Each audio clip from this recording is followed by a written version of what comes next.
You're listening to The Gabby Gordon Show. New to the community? Head to GabbyGordonShow.com today. Sign up for the mailing list for exclusive Q&As, conversations, and special surprises. Send in sports-related voice messages, including all questions, through our website to be featured in a future episode. Once again, that's GabbyGordonShow.com. GABBYGORDON show.com. Let's kick off today's episode.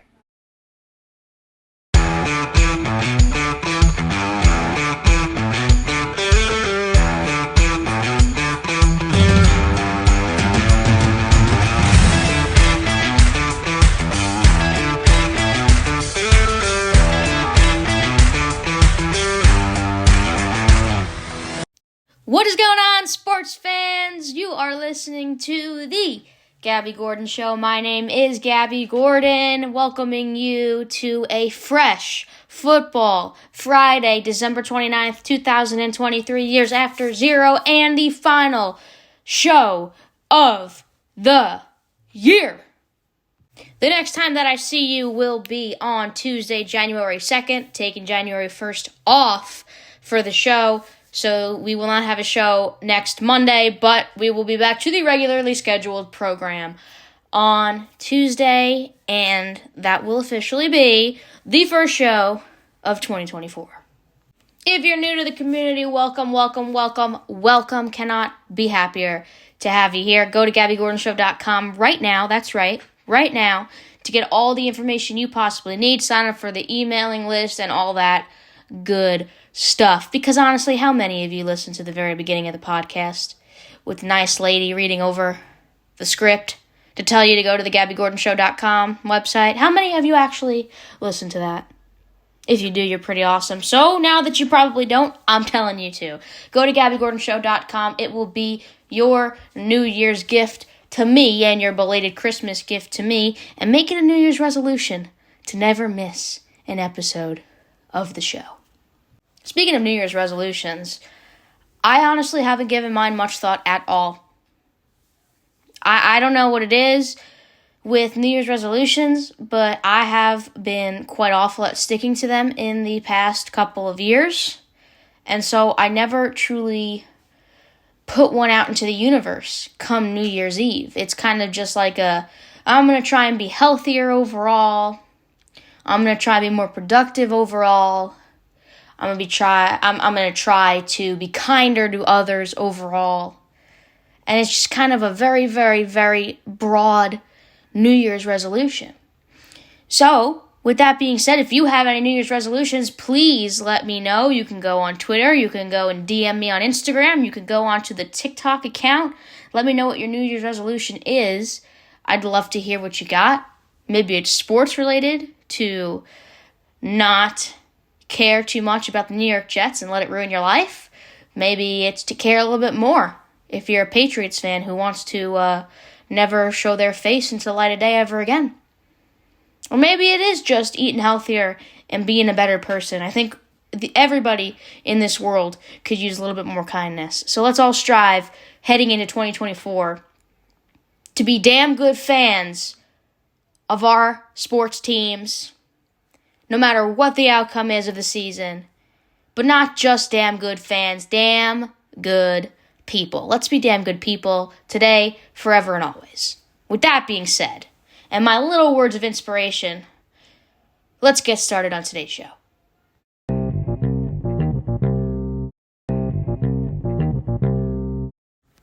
Welcome to the Gabby Gordon Show. My name is Gabby Gordon. If you are joining us for the first time, welcome. If you're wondering what we do here, we just talk sports, because every day is a great day to talk some sports. And, I think that's going to be the New Year's resolution. Not every day talking sports, what I just mentioned. I think just being a damn good person is going to be my New Year's resolution. Taking the high road, being the bigger person, and being a damn good fan of my sports teams, I think that is going to be the resolution. Anyways, one guy who has a resolution to win the Super Bowl is Mr. Joe Flacco, who has brought his team to the playoffs with a blowout win over the New York Jets just last night in the first game of Week 17. And ladies and gentlemen, There's only 18 weeks of football. We are nearing the end, and what a great way to start off Week 17. The Cleveland Browns are being led by a soon-to-be 39-year-old who was sitting on his couch just a few months ago and are now headed to the postseason. Joe Flacco strung together a beautiful display of some Cleveland Browns football with a 37-20 win in front of an electric crowd at Cleveland Browns Stadium. They defeated the Jets 37-20. They have officially clinched a playoff berth with that win, and they have secured their first postseason appearance since 2020 and just the second in the last 21 years. Once again, being led by a soon-to-be 39-year-old and a guy who may not be human. They're currently the AFC's number 5 playoff seed, and they still have a path to win the AFC North if they can beat the Bengals next week and have the Ravens lose out. The Browns, Ravens, and Dolphins are the 3 AFC teams to clinch a playoff spot thus far. And so now the playoff picture is looking pretty fire. In the NFC, you've got the 49ers, Eagles, Lions, and Cowboys all clinching a playoff berth, and then you've got the Bucks, Rams, Seahawks, Vikings, Falcons, Packers, Saints, and Bears all in the hunt, with the Giants, Commanders, Cardinals, and Panthers eliminated. Then we go to the AFC. You've got the Ravens, the Dolphins, the Browns all clinching a spot thus far, and you've got the Chiefs, Jaguars, Bills, Colts, Texans, Steelers, Bengals, Raiders, Broncos in the hunt, and eliminated the Jets, Titans, Chargers, and Patriots. We must give Mr. Joe Flacco respect, because just a few months ago, this guy was sitting on his couch with his large family of children, reminiscing on the times he had in Baltimore, and potentially was never going to pick up a football again in an NFL game. And now, he has led the Cleveland Browns, into the postseason for only the 3rd time since 2002. Look, it wasn't a beautiful game, it wasn't a work of art, but they did make game-changing plays when it mattered on all sides of the ball. Was it harder than it probably needed to be against the Jets? Sure. But they racked up 367 yards in the first half and led by 20 points twice. There were some Cleveland turnovers. David Njoku had a 113-yard first quarter, but he lost a fumble on the 3rd play of the 2nd quarter. Joe Flacco threw a pick 6. Both times the Browns had chances to put it away, and they weren't able to get it done. Then after a scoreless 3rd quarter, the Jets were just hanging around. The Browns kind of kept letting them inch in. Pierre Strong Jr. coughed up a fumble in the 4th. And the Browns' defense had been caught with 12 men on the field, so it gifted the Jets a field goal. And then, after they ran out of gas, that's just kind of how it was. They probably could have put the Jets away sooner, probably should have put the Jets away sooner and more cleanly. So it wasn't necessarily a clean day of football, but you know what? It's a 37-20 win, and let me tell you, with a guy who hasn't played football in a long time, he has just become easily a top 10 quarterback in this league. And Flacco has weapons. He's got weapons, but he has the ability to lead a team with talent. And the Browns' run game came alive last night. They have injuries in the backfield, on the offensive line, and all over their offense. So their run game has leveled off significantly in recent weeks.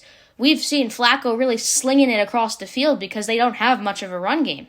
Entering last night, the team averaged 75.8 rush yards per game in the past 6 games, and it totaled 83 yards the previous 2 weeks.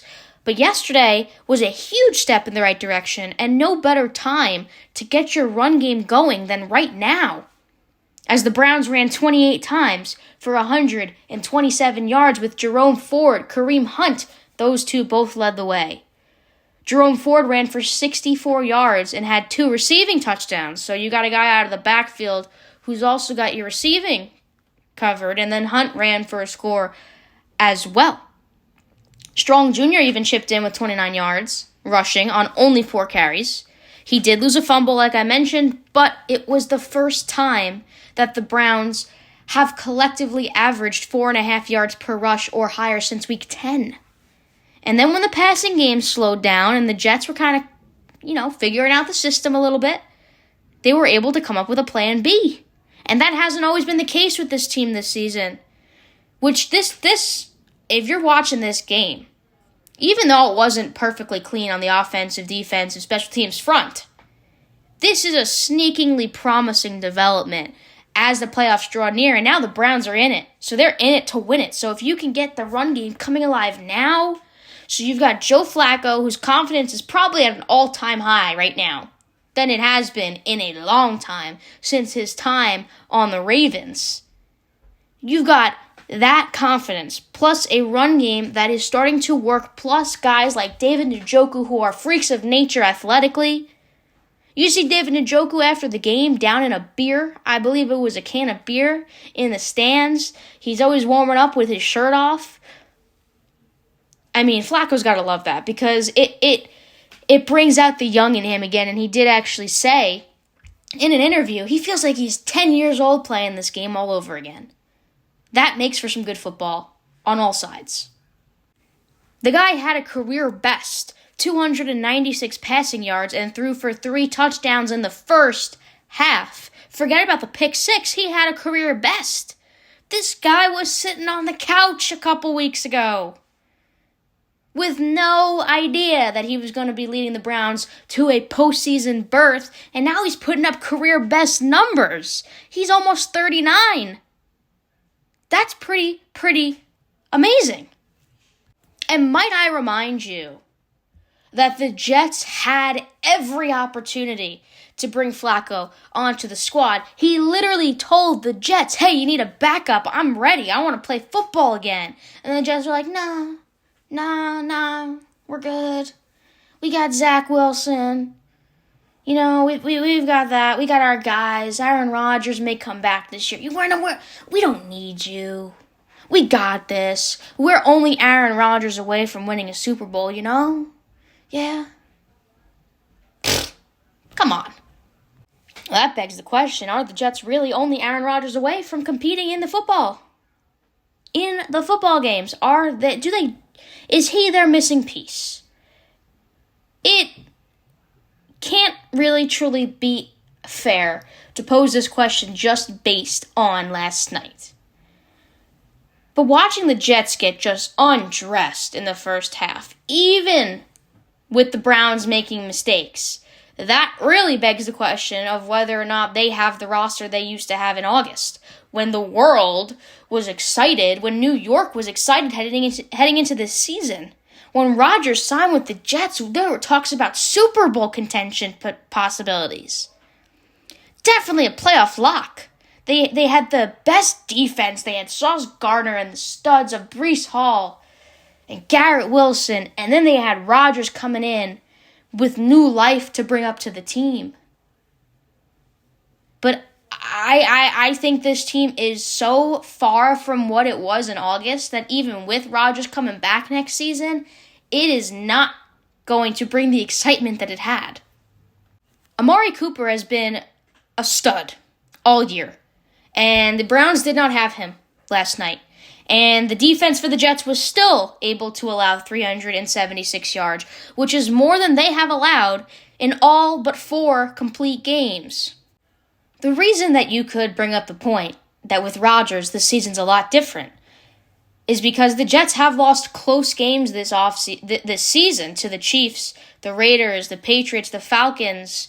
Those have been close games, and they earned some quality wins against the Eagles, the Bills, and the Texans. Those are big-name teams. But after last night, they've been beaten 6 times by 3 or more scores, including twice at home. Would better quarterbacks help? Sure, of course. That goes for any offense. If you have an established quarterback who knows what he's doing, he can make the team around him better. He can make receivers go from mediocre to average and then from average to good. But you can't really go further than that. Because if you don't have talent, you can't win games with just a quarterback. A quarterback can't do everything. It is, of course, the most important position on the field. They oversee the entire offense and the opposing defense. But with 40-year-old Aaron Rodgers coming off of Achilles rehab, can we really look in the mirror and say that next year with the exact roster they have right in this moment, that they can still compete and have meaningful games and go for something next season? Because right now it's a washout. They're done. I mean, they're done. They've been done since week 3. There's some hard conversations that need to be had for the Jets, especially after this game, but not just this game. This loss against the Browns kind of wraps up a season as a whole, even though their season's not over yet. We still got week 18. But it really kind of wraps up the story. And so the next chapter of that story is, what does this offense look like with Rodgers stepping back in? And just in my humble opinion, I don't think it looks much different than it does right now. This was a nice stat of the game from last night. Myles Garrett generated a team-high 8 pressures on 44 pass rushes. That's 18.2%, with 7 of his pressures coming in under 2.5 seconds. 2.10 second average time to pressure. That's from Next Gen Stats. And a round of applause to Kevin Stefanski, who made franchise history and put his name on the wall with Hall of Famer Paul Brown as the only 2 head coaches in Browns history with more than 10 wins in multiple seasons. So Kevin Stefanski having a great year. And some nice namesake franchise stuff, just he's going to make the wall. He's going to make the wall. The atmosphere in the Cleveland Browns locker room is probably at the best it's been in years. And David Njoku yesterday in his post-game interview on Amazon Prime kind of just laid it out for us. And this is where we're going to end today's conversation about the Browns. Njoku simply stated it. We're not done yet. Let's see if that's true. We're not done yet, says David Njoku of the Cleveland Browns. We'll be back right after this quick timeout.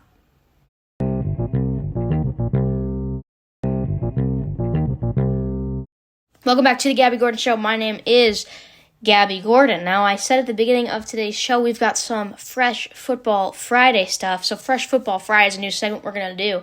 I mean, we only got one more week of football left, but we got the playoffs too. Let's go around the league.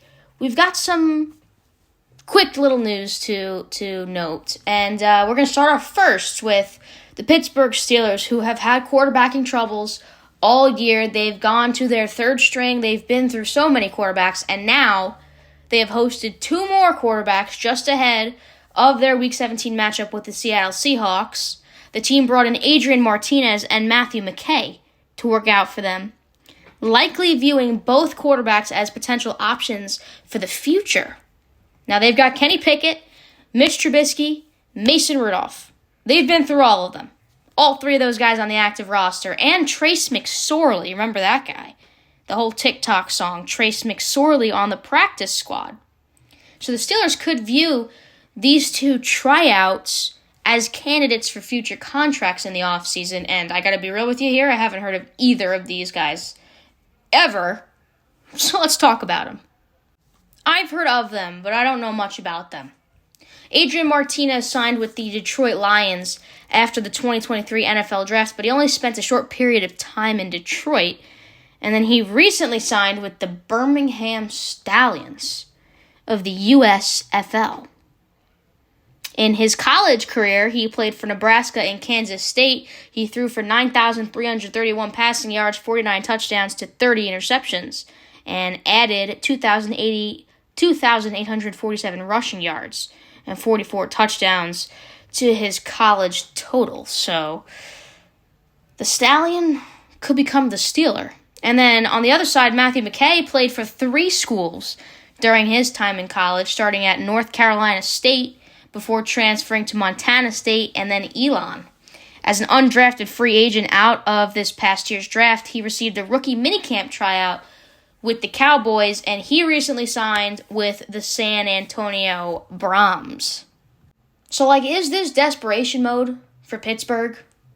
You've got a guy coming out of the Birmingham Stallions and then the San Antonio Brahms.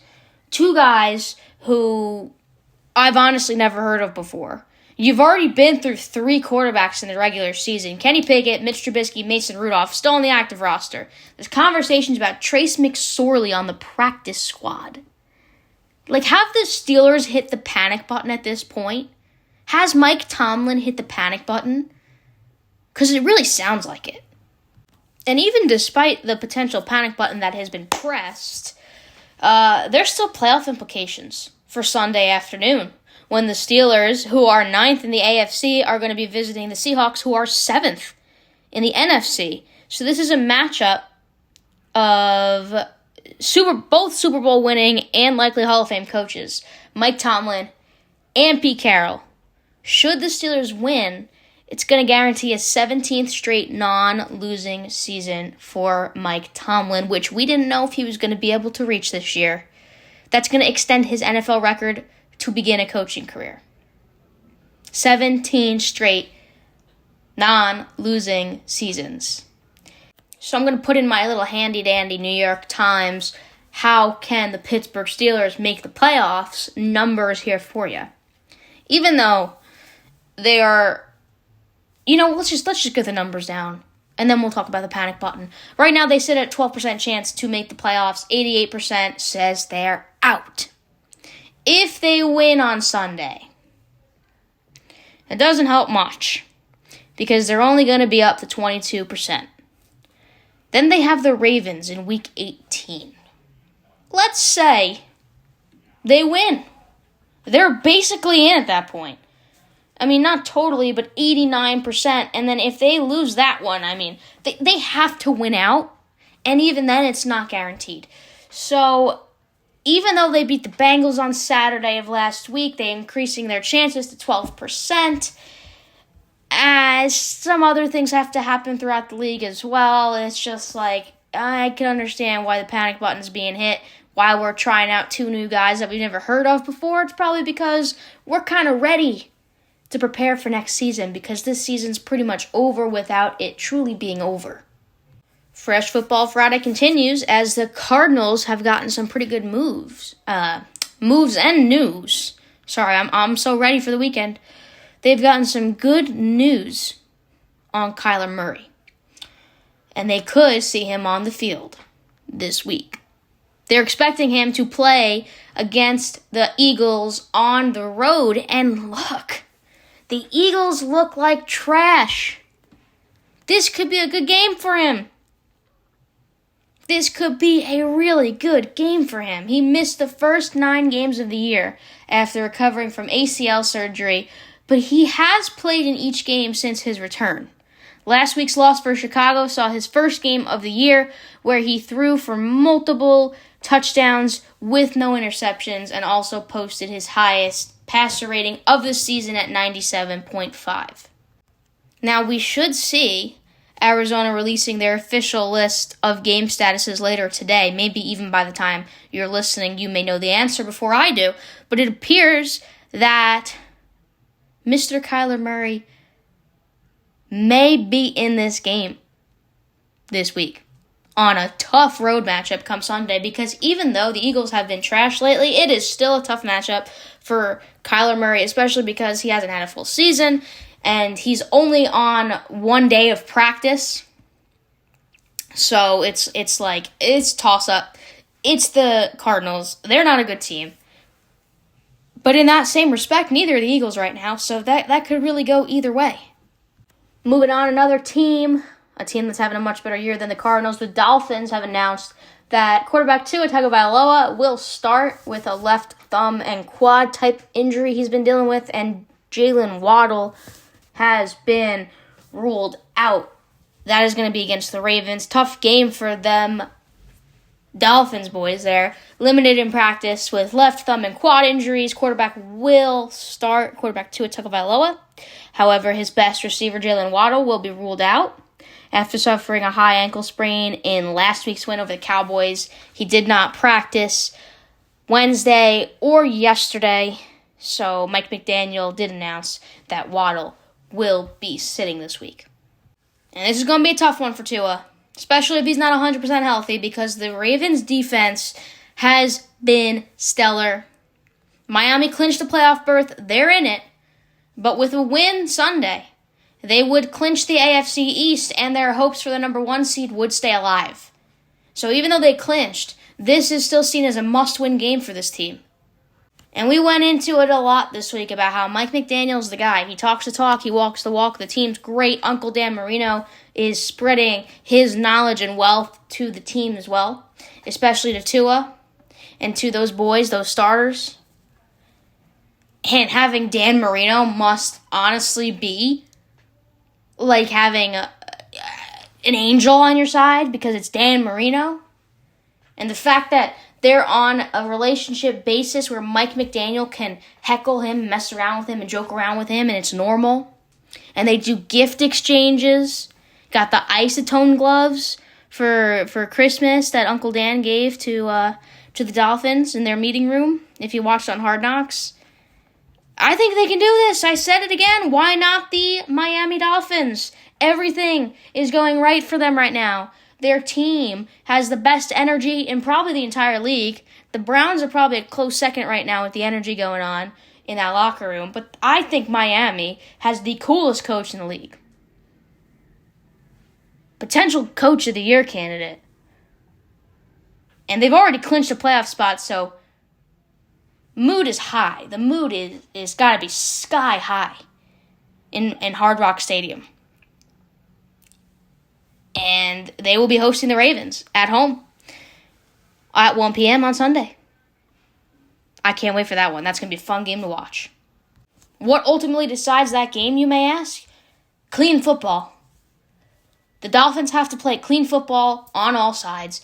Tua Tagovailoa is zeroing in on the passing title. He enters Week 17 with a league-best 4,214 yards to go with 26 touchdowns, just 10 interceptions, and an NFL-high 70.5 completion percentage. So even though he is facing a stellar Ravens defense, if they can play clean football, I don't see why this will stop them and stop the Miami train from rolling through the station. Miami Dolphins defensive coordinator Vic Fangio knows that he's going to be facing a challenge this weekend. He has noted that he's faced dual-threat quarterbacks in the past, but that there truly is nothing like going against Lamar Jackson, so a plan has to be put in place because Lamar is a different breed. So we know the key for the offense, like I just mentioned, is going to be clean football. Clean play, clean football, and doing what they do best, using their tools and using their very, very offensive-minded coach. For Fangio on Sunday, their goal has to be pressuring Lamar without giving up rushing lanes. Lamar's completion percentage falls from 72.9 without pressure to 52.5 when he's under pressure. That's per next-gen stats. And the Dolphins' defense ranks third with 243 quarterback pressures in 2023. Vic Fangio has been doing a phenomenal job with the Dolphins' defense. Big reason why they're in the position they're in right now, sitting at 11-4. So if they can pressure Lamar and make it so that the rushing lanes are still closed and he can't escape that pocket, I don't see why not Miami? Why not the Dolphins? Why not the Dolphins?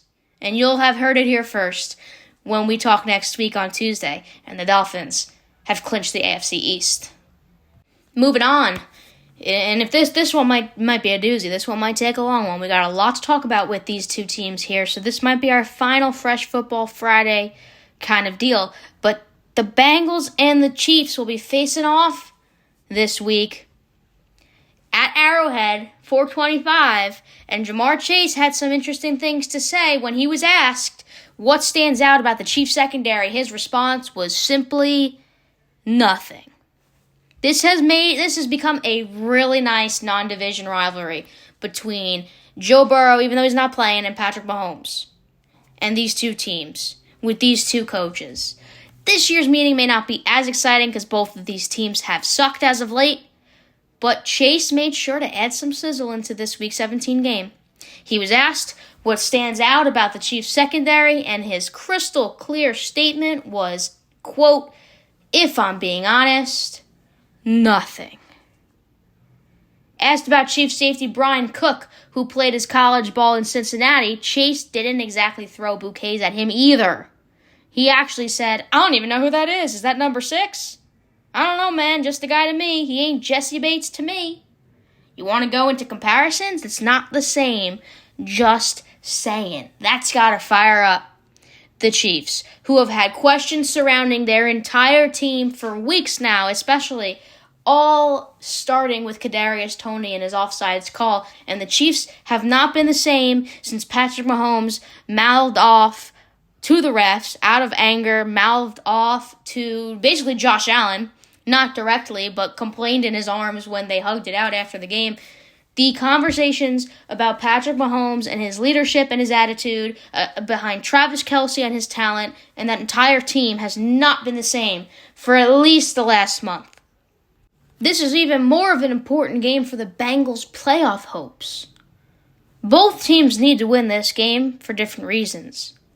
If we look a little bit into the DraftKings Sportsbook, this is not sponsored, but DraftKings Sportsbook says the Bengals are currently 6.5-point underdogs on the road in Arrowhead against the Chiefs. The total points is set at 44 this week. The Chiefs are backing into this one as well. They lost disgustingly against the Raiders. Yet they still obviously have Patrick Mahomes, still the best guy out there with the most talent when he uses it. And certainly one of the best to do it. So it isn't surprising to see the spread be in Kansas City's favor. Now, Jamar Chase's availability is going to, change a little bit this week as well, and it's not totally official that he is going to be playing this week, so that could change those odds. I told you about the allergies that have been going on. The tree is still in the house. If you listen to the episode, I just coughed, and I made a good point there about Jamar Chase's availability, so I didn't want to edit it out. It didn't seem authentic, so I'm just going to leave it in there, and you're just going to have to deal with the cough. And the tree is still in the house, and my allergies are still kicking me in the butt. There's no way I'm still sick, because my congestion is gone, so there's no way. But there has been sickness running rampant in my family and in the house. So, man, we got to get rid of this tree. Anyways, some betting trends for you bettors out there. The Bengals are 3-4 on the road. They're 6-7-2 against the spread. They hit the over in 9 out of 15 games, and their average total points for games is 44.2. The Chiefs are 4-4 at home, 7-8 against the spread. They've hit the over 5 out of 15 games, and their average total points for games is 39.9. Look, it really isn't surprising to me to see the experts taking the Chiefs. In fact, I'm going to take the Chiefs because they have to, at some point, prove that they can still beat the Kansas City Chiefs that we know and that we enjoy watching. And it is really hard to pick the Bengals without Joe Burrow, and Jake Browning is coming off of his worst start since taking over at the quarterback position. So both teams coming off of tough games. Both teams have kind of been backed into corners here where they have to win this game. And if it's me, I'm gonna ride with the guy who knows what he's doing. The talent between Mahomes and Kelce is undeniable, and when it's on, it's on. And when they lose in Arrowhead one week, you gotta bet that Andy Reid's got them working their butts off so it doesn't happen a second week. So I'm riding with the Chiefs. But you got to keep in mind here, if Jamar Chase is able to return this week, that's going to help Jake Browning out a ton. He really struggled when T. Higgins was out in his first start, but the team won 3 straight when both those guys, Higgins and Chase, were able to suit up. So if those offensive weapons can get back on the field, this could be a very, very different game for the Chiefs defensive side and the Bengals offensive side. So we do have to keep that in mind. We'll hear more, probably once you're hearing this, you'll already know the answer as to whether Jamar Chase is going to be returning in NFL Week 17. This is going to be one of the favorite games of mine to watch this week for sure, because there is a lot on the line for both of these teams, not just within the numbers, but just proving it to the people of Cincinnati and Kansas City. Proving it, especially in Kansas City, because those guys have been beaten down in the past month, where people are questioning if this quote-unquote Chiefs dynasty has fallen to the ground. We can't truly call it a dynasty, but has Patrick Mahomes and Travis Kelce fallen to the ground and leading this team? Is Andy Reid going to be able to turn them around? We're going to find out this weekend, and I can't wait to find out. I just need to include this story because it makes me feel good, and it's just a feel-good moment. Cincinnati Bengals left tackle Orlando Brown Jr. missed the birth of his own son to play in last week's game in Pittsburgh. His fiance's water broke on Saturday morning, just hours before buses would take players, coaches, and staff from their team hotel in Pittsburgh to the stadium. And then the Bengals would go on to lose this game pretty awfully, 34-11. Jake Browning had a tough day. But Orlando's attention quickly shifted to the birth of his son, and he said he watched it on FaceTime in the locker room. His oldest son has his birthday December 28th. The newborn was born December 23rd. You combine that with Christmas, the holidays, the joy. Not only is that an incredibly expensive week, and he acknowledged that one. He said, "Good thing I'm rich," but I mean, what a moment, and what a moment he's never going to forget. And his wife certainly, or his fiance, my apologies, is never going to forget that moment. But they're all happy, and so as we enter our second to last week of football, let us be happy, like Orlando Brown is right now, and like that family is. And I'm looking for some good football out of Brown because he's playing for his new child now. So that's pretty cool. I told you that was going to be a doozy. I told you I had a lot to say on that one. That is going to do it for the Fresh Football Friday. I think that's what I call it. Fresh Football Friday, Triple F. We'll be back right after the break.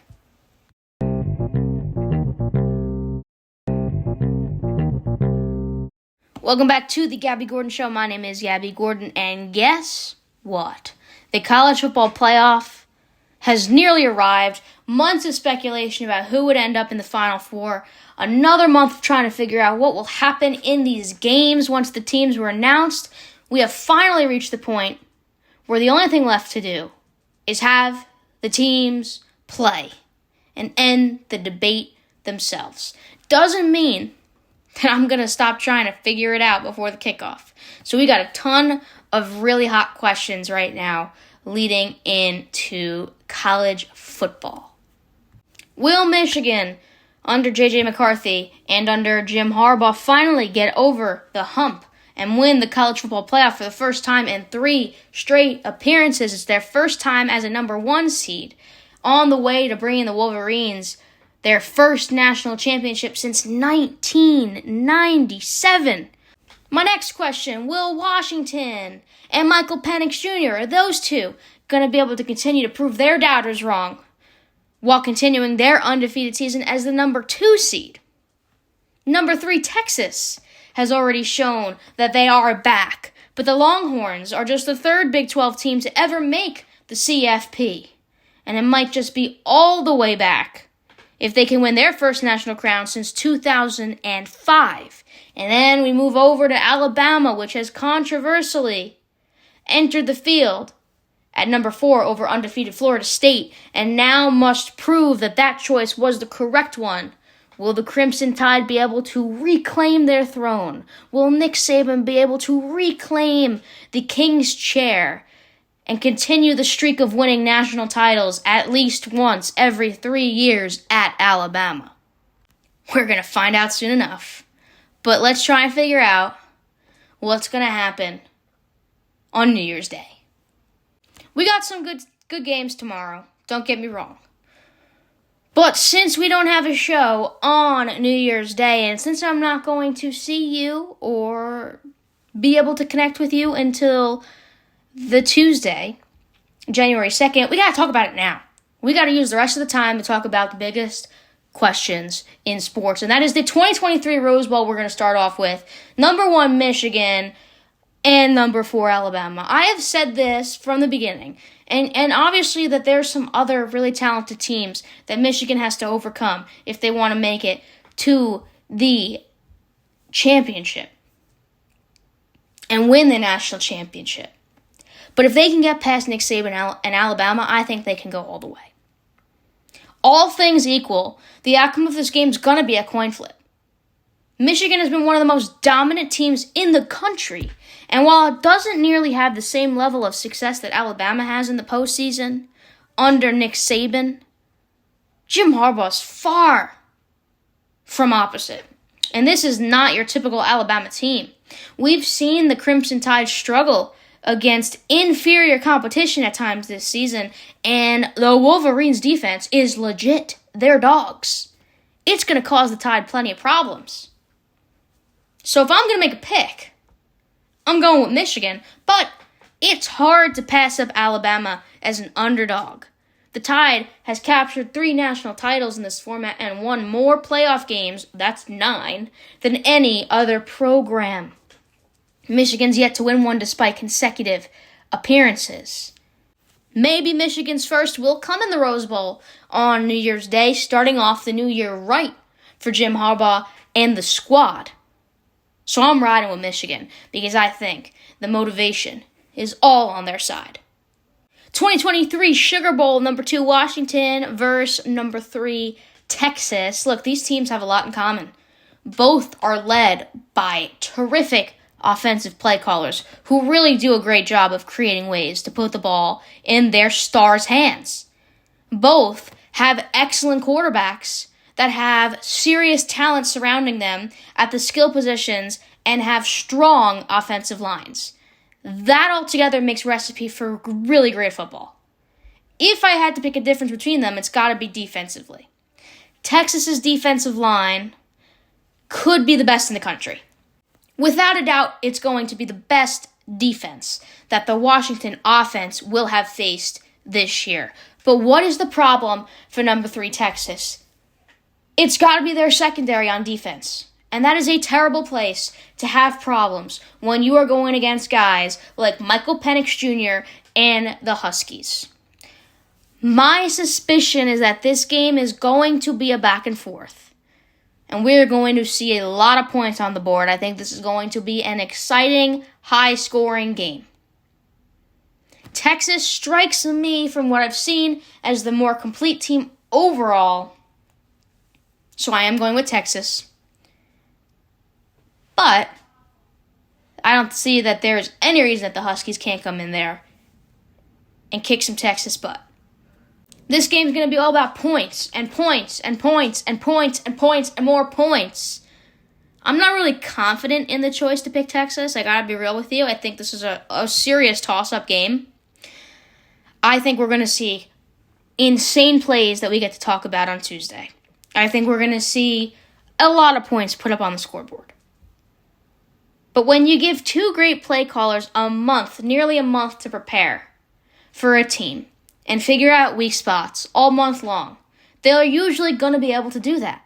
And both teams are going to have their struggles. So while the players on the Texas defense make for the best defense in the country, and more than a few on Washington's unit have great offensive overcoming traits and are just putting together a great season, there's just too many playmakers in this game that it really just goes back and forth, and I think we're going to see that on New Year's Day. Quick rundown of the matchups for tomorrow. Big day of college football.